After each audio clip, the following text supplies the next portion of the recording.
Hi everybody, welcome to part 3 of mapping out your garden. And for those of you who've been following along, thank you so much. Seriously, there's nothing more boring than watching paint dry except watch somebody do math. But that's what we had to do to get to this step. That was the necessary evil to create our map of our property. Now what we're going to do today is I'm going to go through and show you some of the thoughts that I came up with when I was designing my landscape. Now again, remember, I'm not a professional, so I'm doing this just from reading books and things like that. The other thing I want you to remember is that when we put this house in 16 years ago, it was an empty field. There were no trees, there was nothing. It was basically a flat piece of property. All of our neighbors have flat pieces of property, semi-flat. So I'm going to take you through what I did and the thoughts that I came up with when I was designing my landscape. So come on in and we're going to get in close and I'm going to do some drawing. The other thing is I'm going to be drawing on the original map that we created. If I was doing this normally, I would be using my tracing paper at this point, but I think it's going to be easier for you guys to see what I'm doing if I draw directly on the map. Do not draw directly on your map. Put your tracing paper over if you're following along with this. But I'm doing it just so you guys can see a little bit easier. So come on in, get close, and I'm going to take you through my thought process. Okay, here's a little bit lay of the land. We have our front road here. This is a neighbor. We have wetlands back here and wetlands back here. So this is all trees and woods. So we can't see any neighbors or anything that way. This is my driveway to my garage, and this is my house. And all of this is the property that I want to look at to landscape. So the first thing that I want to do is I need to create some boundaries. Because it's open field all the way around, I know I'm going to want some type of screening here so that I can't see my neighbors this way. I've got screening here and here. I just want screening here. I also want to screen off along the roadway. Not that it's a busy road, it's a really quiet road, but I just want some separation because again, my neighbors across the street, it's an open field. I can see directly into their property as well. So when we're coming into the driveway, we get out of our car, we need to come to the house somehow, so I'm going to want some kind of a walkway here. I do want a patio area back in here that's somehow a patio.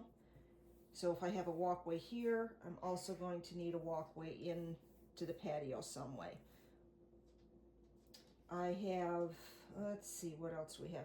I have back steps here and here. So probably going to do some kind of a landscape feature in there. I'm going to be landscaping around the house somehow, like that. I need to allow for, let me grab a pen here. I need to allow, believe it or not, traffic for vehicles. This whole area needs to allow for traffic for vehicles as well as around this way. And if this confuses you, watch my planning for the unexpected video and you will understand why all of this needs to be open for vehicles. I also have a slight slope back here.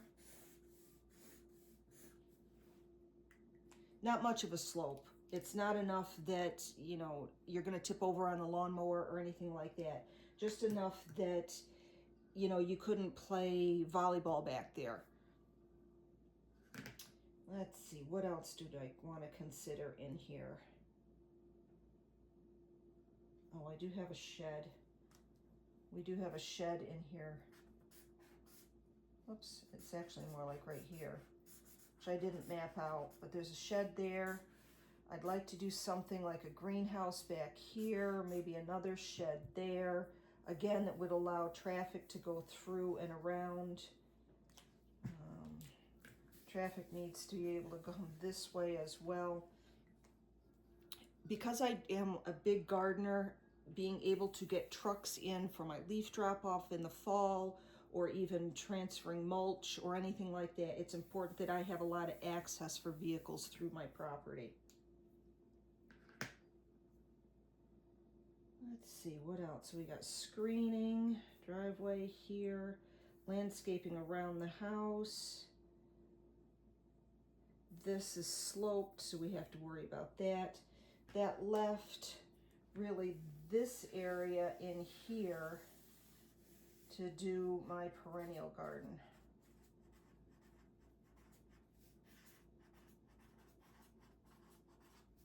Which will work out really nicely because I have my back porch here, so I'll have a sight view. I'll be able to look out and see my garden. My kitchen window is right there. I'll be able to see that way.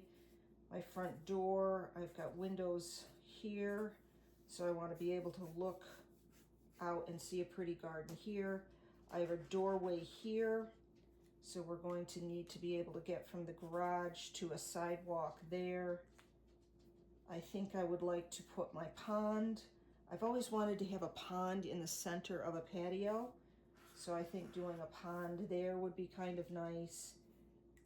This is all going to be paved so you can get in and out of the garage. There's a garage door here, there's a garage door here, so there's paving that we can get around.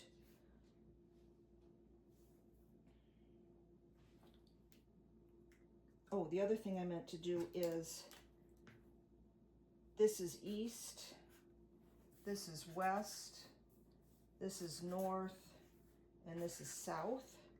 So that's very important when you're trying to figure out where you want to place things. So I've got a southern exposure, so my whole perennial garden is going to be pretty much in full sun.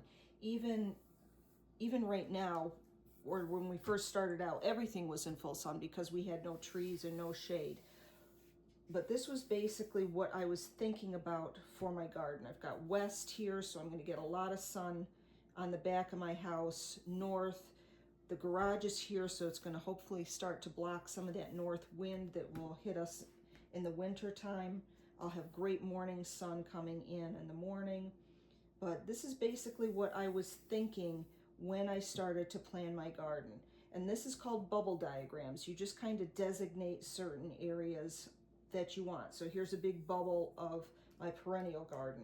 I could make a big bubble of the area that I need to allow traffic for vehicles into my property.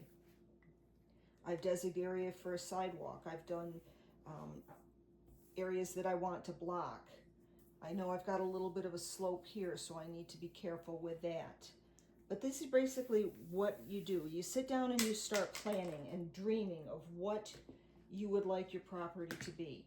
I mean, I could say, oh, maybe I want to put a swimming pool here, or maybe I want the garage someplace else. But this is what you need to do to start just designing thoughts of what you want for your landscape.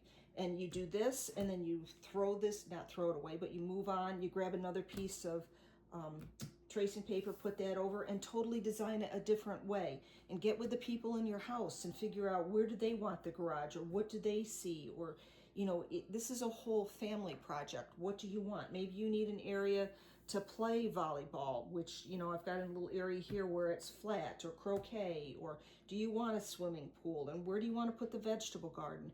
Do what works for you, but just start drawing little bubbles and designating spaces so that you know where you eventually want to plant things versus where you don't want to plant things.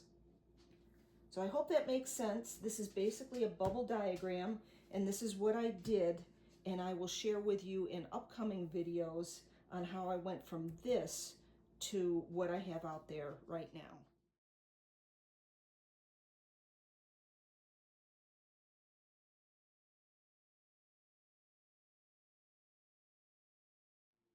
And that's all there is to it. Grab a marker, put some tracing paper over the top of your map, and start drawing some bubbles. Just designate areas of where you want things, things that you want to block, things that you might want to see. Maybe your neighbor has a nice looking tree in the yard and you can focus on that. So everybody's landscape is a little bit different. What I'm doing here might not work for you, but you know what you want in your landscape. So just start drawing those bubble diagrams and designating areas for where it's going to be able to be planted versus areas where you cannot plant or you do not want to plant. Anyway, that's it for today. As I promised, I want to keep these videos short and sweet. I hope you join me in the next one. Take care and have a great day. Bye-bye.